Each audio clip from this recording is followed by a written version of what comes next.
Hi everyone, welcome to my channel flavour touch. আবারও একটি নতুন রেসিপি নিয়ে চলে এসেছি। আজকে খুব ইউনিক একটা পিঠা তৈরি করব। এখন তো বিয়ের মৌসুম চলছে, বিয়ের ডালা সাজানোর জন্য বেস্ট একটা পিঠা। দেখতে যেমন সুন্দর, খেতেও তেমন মজা। পিঠাটা তাল দিয়ে তৈরি করব, এই জন্য আমি এখানে তালের পিউরি নিয়ে নিয়েছি। সামান্য গরম হওয়ার পরে চিনি আর লবণ দিয়ে দিয়েছি। এখন বলক ওঠা পর্যন্ত অপেক্ষা করব।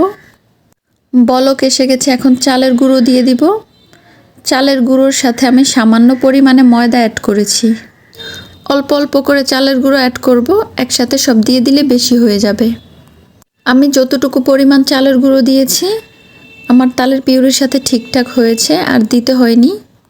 দেখতেই পাচ্ছেন, বেশি নরমও না বেশি শক্তও না, এরকম একটা ডো তৈরি করেছি। এখন পিঠার মাঝখানে পুর দেওয়ার জন্য চাল ভেজে গুঁড়ো করে নিচ্ছি। চুলায় প্যান বসিয়ে দিয়ে দিলাম খেজুরের গুড়। খেজুরের গুড়ের পরিবর্তে চিনি বা অন্য কোনো গুড় দিলেও হবে। তারপরে দিয়ে দিয়েছি নারিকেল, সাথে দুটো দারচিনি, একটা তেজপাতা। তারপরে দিয়ে দিচ্ছি চাল ভাজার গুঁড়ো। এখন 1-2 মিনিটের মতো নেড়ে চেড়ে ঢাকনা দিয়ে ঢেকে রেখে দেব। ডোটা হালকা ঠান্ডা হয়ে যাওয়ার পর এভাবে কিছুক্ষণ মাখিয়ে নিচ্ছি। যদি হাতে লেগে যায় তাহলে হাতে একটু তেল মাখিয়ে নেবেন। পিঠাগুলো প্লেটে রাখবো, এই জন্য প্লেটে একটু তেল মাখিয়ে নিচ্ছি। এখন পিঠা তৈরি করব। ডো নিয়ে হালকা একটু গোল করে তারপরে এইভাবে চেপে চেপে চ্যাপটা করে নিব। দেখতেই পাচ্ছেন কিভাবে করতেছি। এখন ভিতরে পুর দিয়ে দেব। একটু বেশি করে পুর দিলে খেতে ভালো লাগবে। তারপরে এইভাবে চেপে চেপে বন্ধ করে গোল করে বল তৈরি করে নেব। এখন কুমড়োর শেপ দিয়ে দিব। এটা কিভাবে বলে বুঝাবো, কিছু কিছু জিনিস বলে বোঝানো যায় না, দেখে বুঝে নিতে হয়। একটা চামচের সাহায্যে কুমড়োর পাশের দাগগুলো দিয়ে দিচ্ছি। পিঠাগুলো একটু ছোট ছোট তৈরি করবেন, তাহলে দেখতে অনেক কিউট লাগবে। আমি আরেকটা পিঠা তৈরি করে নিলাম। আমার সবগুলো পিঠা তৈরি করা শেষ। এখন ভাপ দিতে হবে। স্টিমারে নিয়ে নিচ্ছি। রাইস কুকারে আমি আগেই পানি গরম দিয়ে দিয়েছি।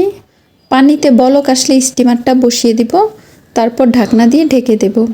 ঢাকনার ছিদ্রটা এইভাবে কাগজ দিয়ে বন্ধ করে দেব। 20 থেকে 25 মিনিট সময় লাগবে পিঠাগুলো বয়েল হতে। আমার 25 মিনিট লেগেছে। কিভাবে বুঝবেন পিঠাগুলো হয়ে গেছে? পিঠার কালারটা আগের চেয়ে গাঢ় হয়ে যাবে। ঠান্ডা হওয়ার পর অন্য একটা প্লেটে নিয়ে নিচ্ছি। দেখতে কি কিউট লাগতেছে। আমি এগুলো খাবো, আমার তো ভাঙতেই ইচ্ছে করে না। মন চাচ্ছে শোপিস হিসেবে সাজিয়ে রাখি।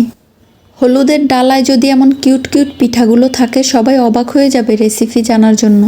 দেখতে খুবই লোভনীয় লাগছে। একটা পিঠা ভেঙে ভিতরটা দেখাচ্ছি। আহা কি সুন্দর, পুরে ভরা। আমি 3টা খেয়ে ফেলেছি।